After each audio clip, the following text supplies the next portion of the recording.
Hello dear friends and learner. My name is Shahnawaz Ahmed and today I am going to start 21st lecture of fluid mechanics. Okay? तो देखिए last lecture तक हम लोगों ने ये देखा, last lecture में देखा था कि what is equilibrium and types of equilibrium. Okay, और बॉइंसेस रिगार्डिंग कुछ अच्छे क्वेश्चंस थे जो अक्सर बच्चे पूछ लेते हैं, तो वो हमने डिस्कस किया था. आज एक और क्वेश्चन है, एक्चुअली किसी बच्चे ने भेजा था कि सर इसको डिस्कस कीजिएगा. बहुत ही अच्छा क्वेश्चन उसने पूछा है, इसलिए हम डिस्कस कर रहे हैं. कोई आसान क्वेश्चन होता, सिंपल होता तो डिस्कस नहीं करते, बट उसने एक बहुत ही अच्छा क्वेश्चन पूछा है, तो इसको हम लोग डिस्कस करते हैं. क्योंकि ये क्वेश्चन हो सकता है इंटरव्यूज़ में भी पूछे जा सकते हैं. ठीक है, जवाब देना इम्पॉर्टेंट नहीं है, आपसे ये पूछा जाएगा कि कैसे. ठीक है, देखो उसका क्वेश्चन ये था, जो मेरे को क्वेश्चन भेजा उस बच्चे ने, उस क्वेश्चन में ये था कि सर सपोज दैट एक कंटेनर है जिसके अंदर हम लोग क्या कर रहे हैं. सपोज दैट कि एक प्लास्टिक का बोट है. ठीक है, ये एक प्लास्टिक बोट है. ये क्या है?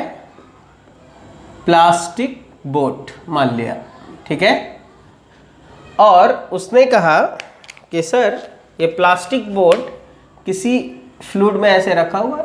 ठीक है, ये कोई फ्लूइड है जिसकी डेंसिटी रो एफ है. ठीक है, और कहा उसने कि सर इसमें इस प्लास्टिक बोट के अंदर एक, सपोज दैट उसने कहा कि सर एक स्टील बॉल है. ठीक है, और कहा कि सर ये मेरा केस 1 था. ठीक है, यानी कि ऐसा सिचुएशन था तो मेरा जो लिक्विड का लेवल है वो यहाँ कहीं है. ठीक है, फिर उसने कहा कि मान लीजिए सर अब क्या करें हम लोग, सेम ही कंडीशन है, वही प्लास्टिक बोट है. ठीक है, लेकिन इस बार हम लोग ऐसा करते हैं, इस बार हम लोग ऐसा करते हैं कि इसके अंदर जो स्टील बॉल पड़ा था ना उसको उठा के, यानी कि आपने प्लास्टिक बोट में स्टील बॉल को ना रख करके सीधे सीधे कंटेनर में डाल दिया स्टील बॉल को. ठीक है, यानी इस बार स्टील बॉल जो है कंटेनर में डाला गया, प्लास्टिक बोट में नहीं डाला गया. ठीक है, बोट सब वही है, अभी भी ये वही है, प्लास्टिक बोट. ठीक है, तो देखिए, और फ्लूइड भी सेम ही है, वही है, सब कुछ सेम कंडीशन है, बस ये था कि इस बॉल को उठा के इसमें डाल दिया. ठीक है, तो इसकी डेंसिटी जो है वो है रो एफ. तो उसने पूछा कि सर अगर हम लोग ऐसा करें, डेट इज केस 2 पे अगर बात करें, तो इसके लेवल पर क्या असर पड़ेगा.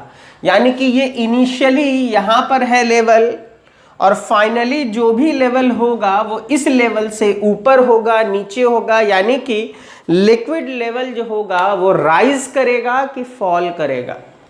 ठीक है, तो देखिए पहली चीज तो ये आपको बता दें कि इसका जवाब ये होगा कि अगर आपने इस केस में से बॉल हटा के अलग से डाल दिया कंटेनर में, तो इसका liquid level will fall. Liquid level क्या होगा? डिक्रीज करेगा, यानी कि आई जहां पर भी होगा ना वो थोड़ा उससे नीचे चला आएगा अगर इस बॉल को अलग से लेकर के डाल देंगे तो. ठीक है, तो अब देखिए कैसे होगा, ये बात मैं कैसे कह रहा हूं, तो इस चीज को समझने के लिए हम आपको प्रूफ करके दिखाते हैं. देखिए सपोज दैट मैंने प्लास्टिक बोट को के मास को लिख दिया MPB, mass of the plastic boat.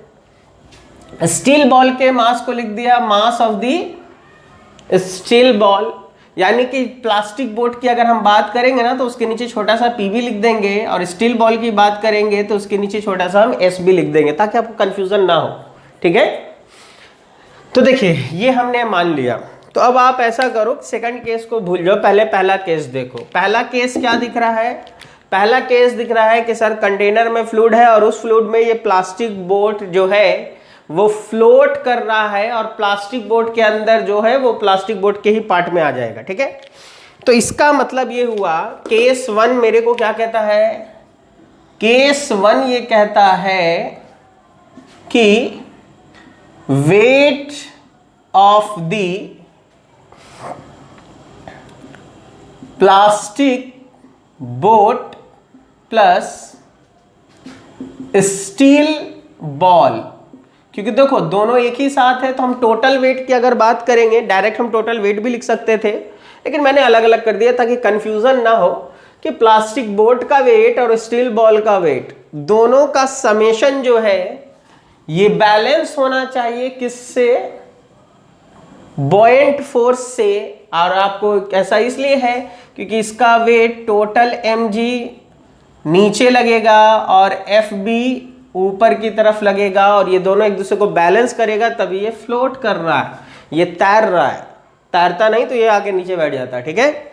और FB का मतलब क्या है, FB का मतलब होता है wait of the fluid displaced, यानी कि इसके कारण जो भी फ्लूइड डिस्प्लेस हुआ होगा उसका वजन ही बेसिकली बॉयंट फोर्स के बराबर होगा। This is the Archimedes principal, ठीक है, ये हम लोगों को पता है। तो चलिए इसी को सॉल्व कर लेते हैं।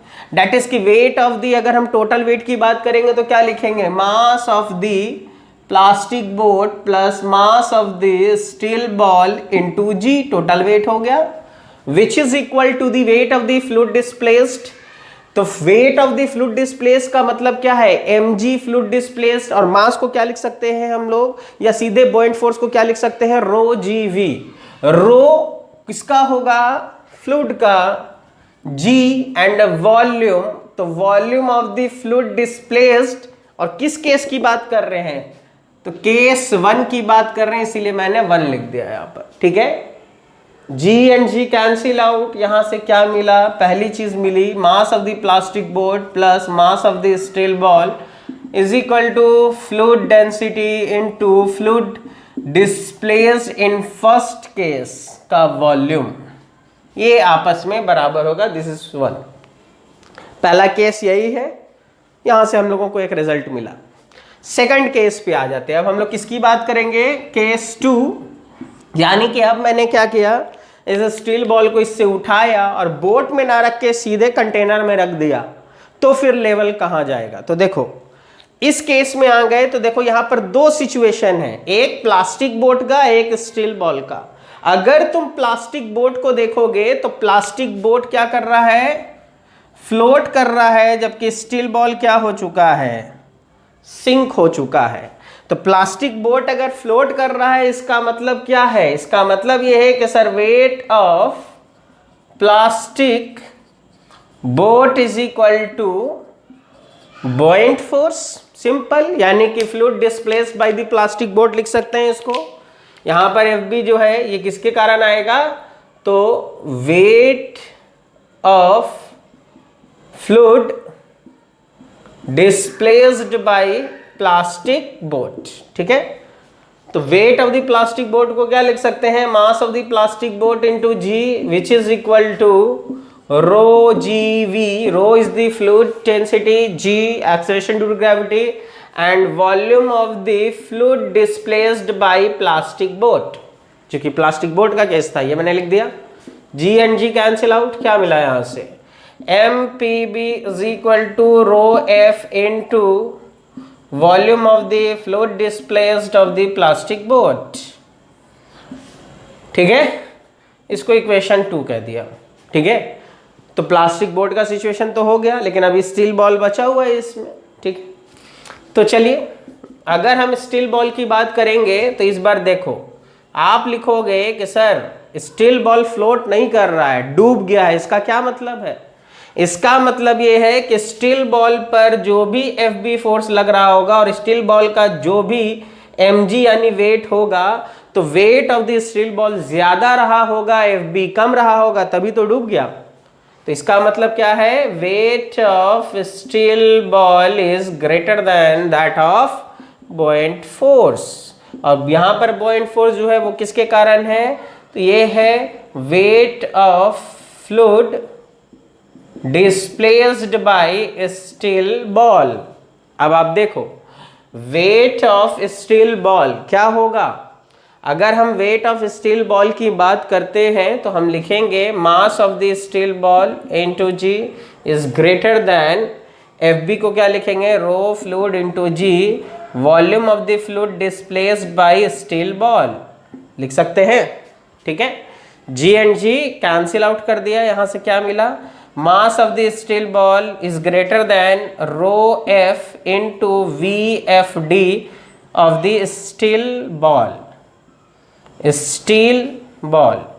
अब आप देखो एक चीज को, मैंने एक रिजल्ट निकाला यहां पर, एक चीज सुन देखो, आपको पता चला कि mass of the steel ball जो है वो ज्यादा है किससे, rho F V F D S B से, ठीक है।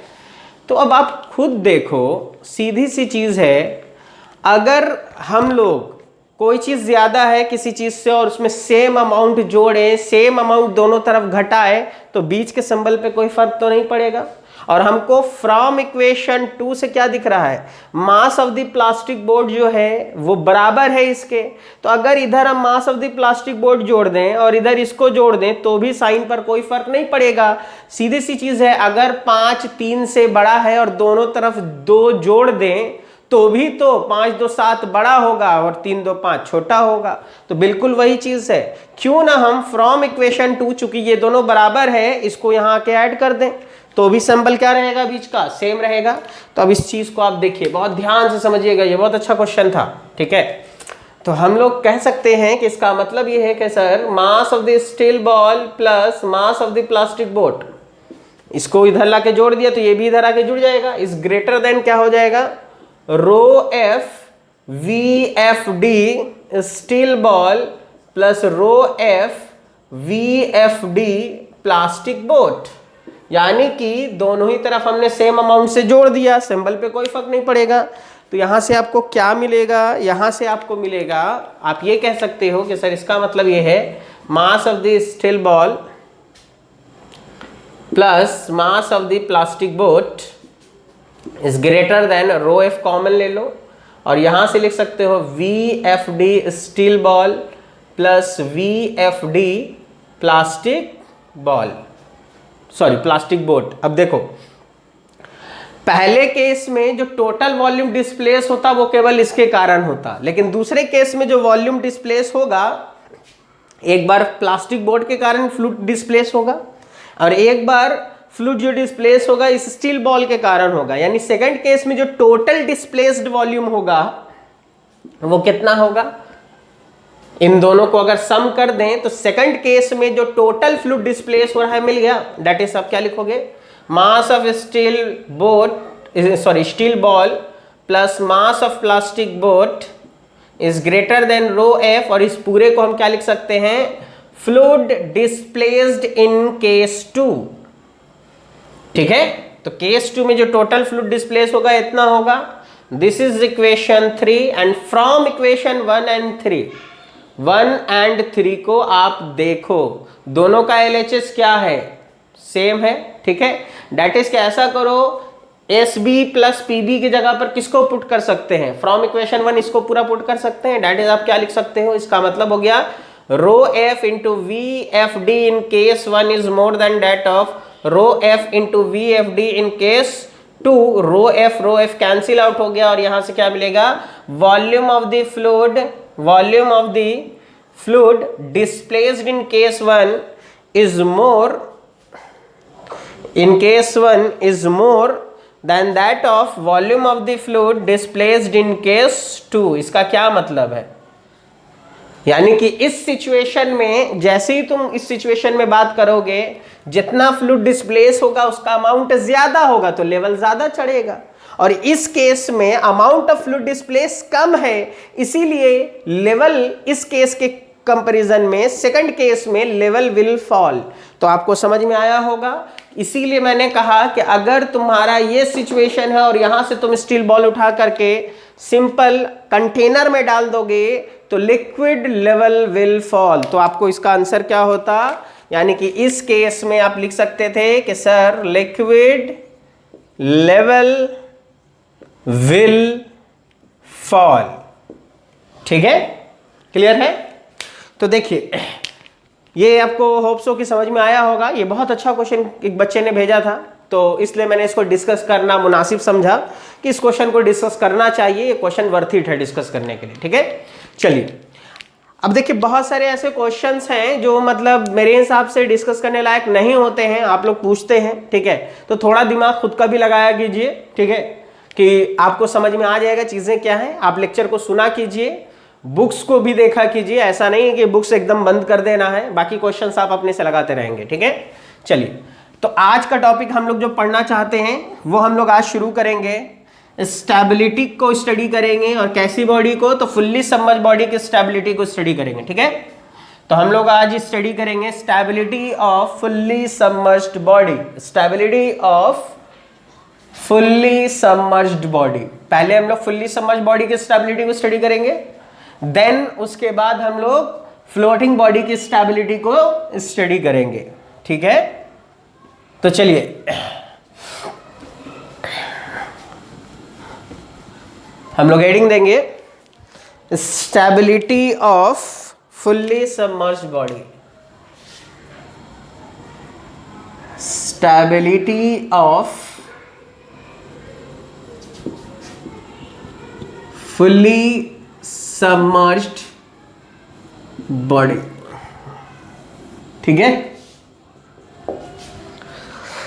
देखिए, तो इसके लिए हम लोग सबसे पहला कंडीशन देखते हैं, सबसे फर्स्ट कंडीशन को स्टडी करते हैं, जिसका नाम है हम लोग स्टेबल कंडीशन को स्टडी करने जा रहे हैं, ठीक है।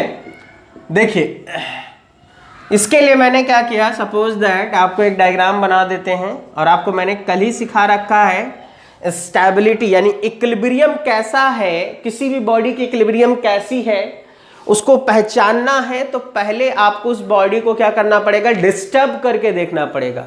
अगर डिस्टर्बेंस के बाद बार बार बॉडी अपने उसी ओरिजिनल, उसी इनिशियल इक्विलिब्रियम कंडीशन को अचीव कर ले, तो then the body is under stable equilibrium condition. Is that okay, ठीक है। तो हम उसके लिए आपको एक डायग्राम बना के दिखाते हैं। सपोज दैट मैंने एक बॉडी लिया, कहा देखिए ये एक बॉडी है, और ये बॉडी हमने क्या किया है, ये उस बॉडी का क्या है, वर्टिकल एक्सिस है सपोज दैट, और मैंने इस बॉडी को फुल्ली सबमर्ज्ड कर दिया है, ठीक है। तो ये बॉडी अपने ही शेप के बराबर क्या करेगा, फ्लूइड को डिस्प्लेस करेगा, यानी फ्लूइड डिस्प्लेस जो है वो हम रेड कलर से दिखा रहे हैं, और ब्लू कलर से बॉडी है। बॉडी का वेट जिस पॉइंट पर एक्ट करेगा उसको हम लोग क्या कहेंगे, centre of gravity of the body. और बॉडी का वेट कहाँ पर होगा ये तो मेरे ऊपर डिपेंड करता है। एक बोतल है, मैंने उस बोतल को पूरा भर के रखा है, तो उसके बीच में उसका वेट लग रहा होगा। मैंने उसका पानी पी लिया, थोड़ा सा पानी नीचे बचा हुआ, तो उसका वेट किधर होगा, नीचे होगा, डाउनवर्ड। तो सपोज दैट मैंने एक ऐसी बॉडी बनाई है जिस बॉडी का जी कहाँ पर एक्ट कर रहा था, तो बॉटम साइड की तरफ ही उसका जी था, यानी इस पर उसका क्या एक्ट कर रहा था, mg, ठीक है। और जो रेड वाला पोर्शन है उस शेप में फ्लूइड डिस्प्लेस हुआ होगा, तो उसके एकदम सेंटर पॉइंट पर कौन लग रहा होगा, इसके सेंटर पॉइंट पर लग रहा होगा Fb फोर्स। और मैंने बताया है ना कि ये दोनों एक ही लाइन ऑफ एक्शन पर होगा, ठीक है। अब भी आपको नहीं पता चलेगा कि इसकी स्टेबिलिटी कैसी है, ठीक है, यानी इसका इक्विलिब्रियम कैसा है। हम लोग इसको डिस्टर्ब करते हैं, सपोज दैट। तो देखिए, सपोज दैट मैंने इस बॉडी को डिस्टर्ब किया, ठीक है, स्लाइटली इस बॉडी को क्या किया, थोड़ा टिल्ट कर दिया।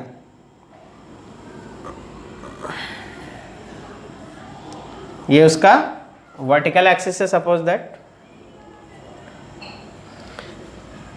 ये मैंने उसके ऊपर क्या लगाया है, this is the applied moment है, या ये कहो कि ये वो डिस्टरबेंस है जो इसके ऊपर लगाया गया है, ठीक है। तो देखिए, मैंने आपको कल ही बताया है फुल्ली सबमर्ज बॉडी का बी कभी भी चेंज नहीं करता है, डेट इज कि बी यही होगा, और बॉडी बना चुके हैं तो बॉडी का जी भी यही होगा, ठीक है।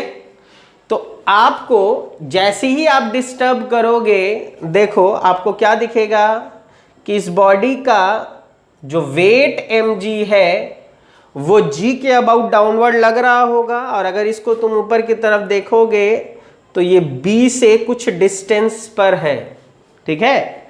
तो देखो, तुमने जैसे ही डिस्टर्ब किया बॉडी ऐसी हो गई, लेकिन स्टेबल है नहीं है ये कब पता चलेगा, जब डिस्टर्बेंस हटाओगे। डिस्टरबेंस लाओ फिर छोड़ो और देखो कि अपने ओरिजिनल यानी इसी पोजीशन को रिगेन कर रहा है कि नहीं। तो देखो डिस्टर्ब किया तो आपको दिखेगा कि डिस्टर्ब करने के कारण इस mg की वजह से, ठीक है, डिस्टर्ब कर रहे हैं तो mg इस b से दूर जाता जा रहा है। डेट इज क्या होगा कि इस mg के कारण b के अबाउट एक किस्म का क्या जनरेट कर रहा है, मोमेंट। यानी कि ये क्या है, this is the generated moment about B due to mg of the body। ठीक है, तो जैसे ही तुम डिस्टर्ब करके अप्लाइड मोमेंट लगा कर छोड़ोगे ये वाला हावी हो जाएगा और ये फिर से बॉडी को कैसा कर देगा, उसी पोजीशन में ले आएगा जिस पोजीशन में वो बॉडी इनिशियली थी। दैट इज कि ये जो कंडीशन मैंने बताया ये कैसा कंडीशन है, स्टेबल इक्विलिब्रियम कंडीशन है। ठीक है, तो इससे आपको क्या पता चला, आपको सबसे पहला पॉइंट पता चला कि if G is below the B, या आप ये कहो कि B is above the G, ठीक है, then the body is under stable equilibrium condition। Okay, ठीक है, तो पहला केस आपको समझ में आ गया। जब भी आपसे पूछा जाए कि स्टेबल इक्विलिब्रियम कंडीशन है और उसके लिए आप बताइए तो ये है। अब इसके लिए देखो मैंने कल भी एक एग्जांपल दिया था, फिर से उसी एग्जांपल को बता रहे हैं। मैंने आपको बताया था ना एक खिलौना मार्केट में बिकता है इस तरीके का, ठीक है, जिसपे लिखा होता है हिट मी और यहाँ पर रेत भरा होता है। तो देखो जब यहाँ रेत भर देंगे तो पूरे बॉडी का वेट कहाँ पर आ जाएगा, तो पूरे बॉडी का वेट जो एक्ट करेगा वो यहाँ कहीं एक्ट कर रहा होगा इस पॉइंट पर, इसलिए पूरे बॉडी का जी जो होगा वो यहां कहीं होगा। ठीक है, और देखो आप कहोगे सर ये तो फुल्ली सबमर्ज्ड का कंडीशन, और ये भी तो फुल्ली सबमर्ज्ड है। Air is also a fluid, air भी तो फ्लूइड है। तो ये बॉडी कौन से फ्लूइड में फुल्ली सबमर्ज्ड है, एयर में। आप भी जो है वो किस फ्लूइड में सबमर्ज्ड है, हवा के समुंदर में डूबे हुए हो तुम लोग, सब लोग एयर के समुंदर में है। तो इसलिए हमारा और आपका जो कंडीशन है वो कैसा कंडीशन है, फुल्ली सबमर्ज्ड कंडीशन है। समझ आया, तो इसका मतलब क्या हुआ कि ये बॉडी फुल्ली सबमर्ज्ड बॉडी है और किसमें डूबी हुई, एयर में। तो ये बॉडी अपने शेप के बराबर, तो इस बॉडी का शेप कैसा है, जैसा इस बॉडी का शेप है इसी शेप की तरह ये बॉडी क्या करेगा, हवा को डिस्प्लेस करेगा और उस हवा का जो वेट होगा ठीक उसके बीच में कहीं पर एक्ट कर रहा होगा, जिस पर कौन लगेगा, Fb। तो Fb और mg एक ही लाइन में होगा। ठीक है, और आप देखो G नीचे है B ऊपर है। ठीक है, तो अगर ये ना याद हो तो इसको याद रखना, ये जो कंडीशन है ये फुल्ली सबमर्ज्ड का है, यानी कि G नीचे हो और B ऊपर हो तो बॉडी कैसी बनती है, बॉडी जो होती है वो स्टेबल इक्विलिब्रियम कंडीशन में होती है। क्लियर है, ठीक है। चलिए सेकंड कंडीशन ले लेते हैं, सपोज दैट, ठीक है। तो हम ऐसा करते हैं कि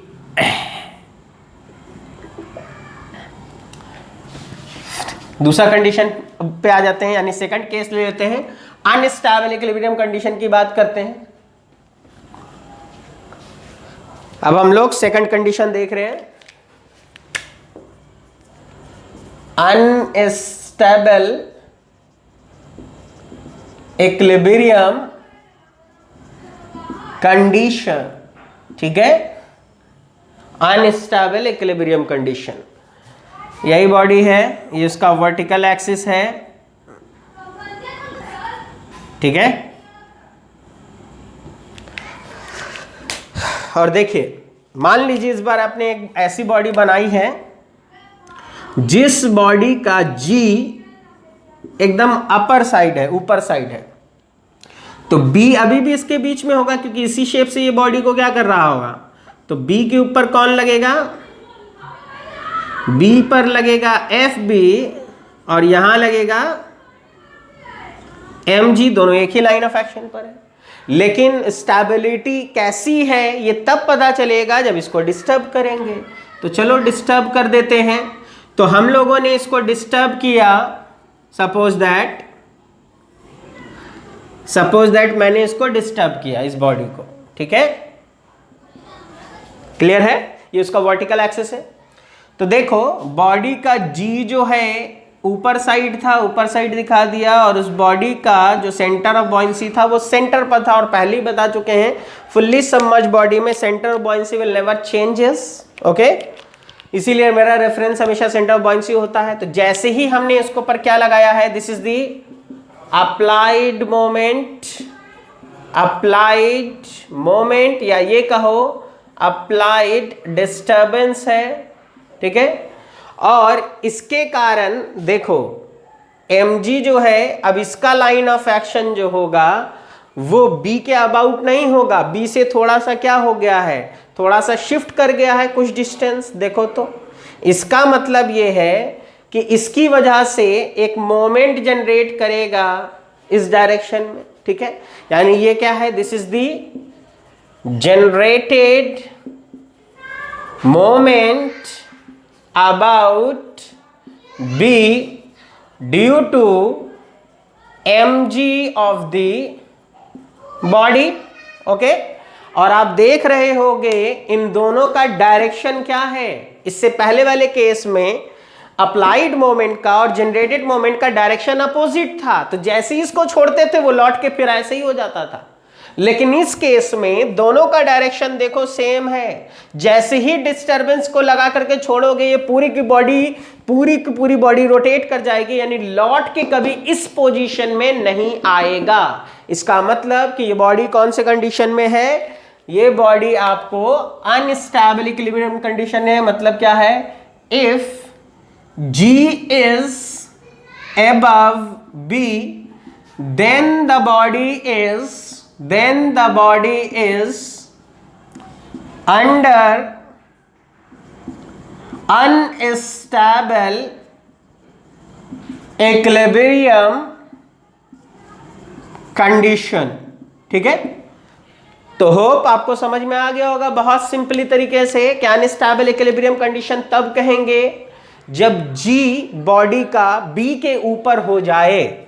तो अगर G बॉडी का B के ऊपर बना दोगे तो बॉडी अनस्टेबल होगी। और इसका एग्जांपल फिर से देख लो, मैंने इस बार हीट में को क्या कर दिया, उल्टा कर दिया, तो इसका वेट यहां कहीं होगा, B यहां कहीं होगा, यही है आपका हीट में, ठीक है, क्लियर है। तो आपने क्या हुआ कि देखो इस बार जो बॉडी का G है ऊपर चला गया है और B नीचे है, ये ऊपर लगाएगा FB, ये नीचे, और आपको पता ही है कि इस तरीके से बॉडी को तुम एडजस्ट भी कर दोगे, जरा सा डिस्टर्ब करके छोड़ोगे, ये बॉडी लौट करके ऐसा तो नहीं आएगा। यानी ये बॉडी किस में है, अनस्टेबल इक्विलिब्रियम में है। तो आपको समझ में आ गया होगा कि अनस्टेबल इक्विलिब्रियम का क्या मतलब है और अनस्टेबल इक्विलिब्रियम के कंडीशन को। और देखो हर बार किसी ना किसी एग्जाम में ये कंडीशन हमेशा पूछा जाता है कि बताइए स्टेबल इक्विलिब्रियम कब है, अनस्टेबल इक्विलिब्रियम कब होगा, ये सारी चीजें, ठीक है। तो चलिए अब इसके बाद हम लोग तीसरा कंडीशन पर आते हैं, न्यूट्रल इक्विलिब्रियम कंडीशन, ठीक है। तीसरा कंडीशन है neutral equilibrium condition. Neutral equilibrium condition, तीसरे कंडीशन पे हम लोग आ जाते हैं, ठीक है।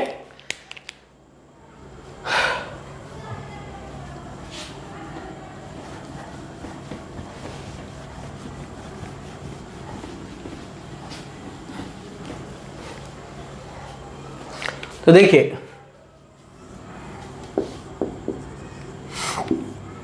फुल्ली सबमर्ज बॉडी है, ठीक है। सपोज दैट हमने एक वैसी बॉडी बनाई और इत्तेफाक की बात है कि इसका G और B दोनों ही कहाँ आ गया है, एक ही पॉइंट पर आ गया है, ठीक है। यानी कि G और B दोनों एक ही पॉइंट पर एक्ट करने लग गया, ठीक है। इत्तेफाक से एक ऐसी बॉडी हम लोगों ने बना दी है। तो देखिए मैंने इस बॉडी को डिस्टर्ब किया, जैसे ही हम लोगों ने इस बॉडी को डिस्टर्ब किया, बी और जी, ठीक है, दोनों एक ही पॉइंट पर लग रहा था, this is the applied moment और डिस्टर्बेंस, ठीक है। तो इसके वजह से देखो डिस्टर्ब तो किया है हमने, लेकिन अभी देखो एफ बी और एम जी दोनों अभी भी तो एक ही लाइन में लग रहा है। डेट इज कि नीचे हम लिख सकते हैं कि there is no generated moment about B due to mg of the body. तो ऐसा करने पर नीचे कोई भी मोमेंट जनरेट नहीं करेगा। डेट इज कि इस डिस्टर्बेंस को लाने के बाद डिस्टर्बेंस हटाओगे भी तो भी बॉडी लौट कर ऐसे नहीं आएगा, जिस पोजीशन में हो गया ऐसे ही, और डिस्टर्बेंस आएगा और चेंज कर जाएगा। कई बार देखते हैं ना, कोई बॉडी डूबी है, चल रही है, किसी से टकराई ऐसे हो गई फिर तैर रही है, फिर टकराई ऐसी हो गई फिर तैर रही है।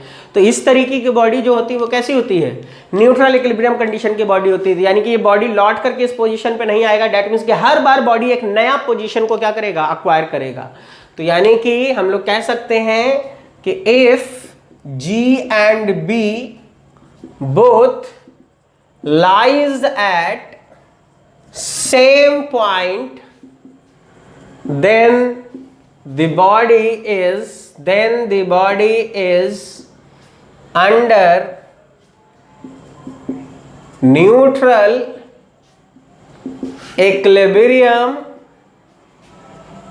condition. Okay, under neutral equilibrium condition। कि होप कि आपको फुल्ली सबमर्ज बॉडी की स्टेबिलिटी एकदम क्लियर हो गई होगी, आसानी से आपको समझ में आ गया होगा, ठीक है। चलिए अब हम लोग इसके बाद आते हैं फ्लोटिंग बॉडी की स्टेबिलिटी की बात करने। लेकिन हम लोगों को पता है, जो कल हम लोगों ने नोट में देखा था वो ये कि फ्लोटिंग बॉडी में बार बार सेंटर ऑफ बुआयंसी क्या करता है, चेंज करता है, ठीक है। तो इसी वजह से फ्लोटिंग बॉडी के लिए स्टेबिलिटी को चेक करने के लिए आप सेंटर ऑफ बुआयंसी को रेफरेंस पॉइंट नहीं ले सकते हैं।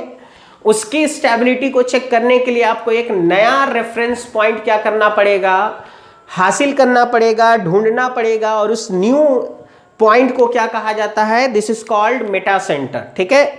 तो फ्लोटिंग बॉडी की स्टेबिलिटी को जिस पॉइंट के अबाउट हम लोग स्टडी करते हैं उस पॉइंट को क्या कहते हैं, मेटा सेंटर, या इसी को आप मेटासेंट्रिक पॉइंट भी कहते हैं, जिसको हम लोग डिनोट करते हैं किससे, कैपिटल लोग डिनोट करते हैं, ठीक है।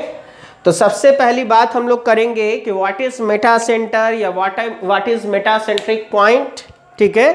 तो देखिए बहुत सिंपल सा डेफिनेशन है इसका कि देखिए पहले इस चीज को समझिए। मेटासेंट्रिक पॉइंट को अगर हम लोग पहले ऐसा करते हैं, आपको हम कि एक डायग्राम से बना के दिखा देते हैं। मान लीजिए ये एक फ्लोटिंग बॉडी है कोई, ठीक है, जिसका कुछ पोर्शन फ्लूइड में डूबा हुआ होगा और कुछ पोर्शन फ्लूइड के बाहर होगा, ठीक है। तो इस फ्लोटिंग बॉडी में जितना पोर्शन फ्लूइड में डूबा हुआ है, दैट इज कि इस पोर्शन की बात कर रहे हैं, ठीक है। ये जो डूबा हुआ पोर्शन है इसको हम ग्रीन पेन से दिखा रहे हैं। इसका जो सेंटर पॉइंट होगा यही मेरा क्या होगा, सेंटर ऑफ बुआयंसी होगा।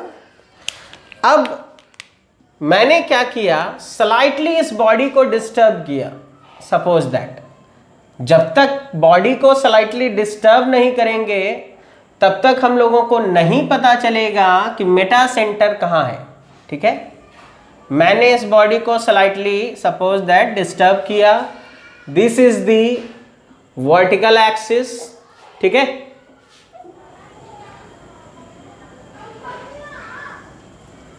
ये इसका वर्टिकल एक्सिस है, वर्टिकल एक्सिस ऑफ बॉडी, ठीक है। तो देखिए मैंने आपको क्या बताया था कि जैसे ही हम लोग बॉडी को डिस्टर्ब करेंगे फ्लोटिंग बॉडीज में, पार्शियली सबमर्ज बॉडीज में, तो इसमें सबमर्ज्ड पोर्शन बार बार क्या होता जाएगा, सबमर्ज्ड पोर्शन बार बार चेंज करेगा। तो देखिए यहां पर जो पोर्शन सबमर्ज्ड है इसका शेप कुछ और है और यहां पर कुछ और है, दोनों का वैल्यू भी अलग अलग दिख रहा है।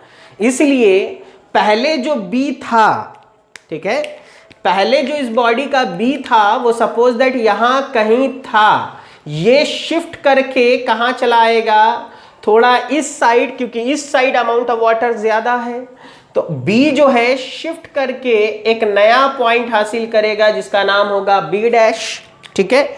और इस न्यू पॉइंट बी डैश जो आया है इसी के ऊपर क्या लगेगा, ऊपर के डायरेक्शन में इसके ऊपर क्या लग रहा होगा, तो एफ बी फोर्स लग रहा होगा, ठीक है, क्लियर है। और ये बॉयंट फोर्स का लाइन और vertical axis of the body जिस पॉइंट पर कट कर रही है उसी पॉइंट को क्या कहा जाता है मेटा सेंटर। दैट इज आप कह सकते हो कि metacentre is defined as a point, या ये कह सकते हो कि intersection point of line of action of buoyant force with the vertical axis of the body. आप आसानी से इसको कह सकते हो कि व्हाट इज मेटा सेंटर, ठीक है। तो हम लोग इसको कहेंगे मेटा सेंटर को कि it is defined as the point of intersection of buoyant force line with the vertical axis of the body under very small angular tilt। तो that is कि सेंटर ऑफ buoyant force और vertical axis जिस point पर cut करता है इसको हम लोग मेटा सेंटर कहते हैं। This is the Meta centre, ठीक है। और इन दोनों के बीच में जो एंगुलर डिस्टर्बेंस या एंगुलर टिल्ट दिख रहा है इसको हम लोग थीटा कहते हैं, और ये थीटा क्या कहलाता है, this is called angle of heel, ठीक है, या स्मॉल एंगुलर टिल्ट। तो अब देखिए एक चीज तो आपको ये समझ में आया कि मेटा सेंटर क्या है, और इसको एक और तरीके से डिफाइन कर सकते हैं कि मेटा सेंटर को अगर हम लोग कहें तो कह सकते हैं कि it is also defined as the point about which the body is oscillating when the body is slightly disturbed and released। Okay, that is कि जैसे ही तुम इसको डिस्टर्ब करके छोड़ोगे तो ये वही पॉइंट है जिस पॉइंट के अबाउट बॉडी स्लाइड क्या करते रहेगा, ऑसिलेट करेगा। तो मेटा सेंटर को दो तरीके से डिफाइन करना है, यानी कि ये वो पॉइंट है जो कहां से आएगा, तो ये point of intersection between buoyant force line and vertical axis of the body है। एंड दूसरा आप कह सकते हो it is a point about which the body starts oscillating when they are slightly disturbed and released, ठीक है। तो Meta centre इसी पॉइंट को कहते हैं, ठीक है। तो होप सो कि आपको मेटा सेंटर आसानी से समझ में आया होगा। और due to some power problem आप देख ही रहे होंगे, शायद पावर कट है और इन्वर्टर में बहुत ज़्यादा लाइटिंग्स नहीं हो पाएंगी। सो आज का लेक्चर हम लोग यहीं पर क्लोज करते हैं। फर्दर नेक्स्ट लेक्चर में हम लोग इसके आगे बात करेंगे, बट आपको मेटा सेंटर तक याद रखना है, ठीक है।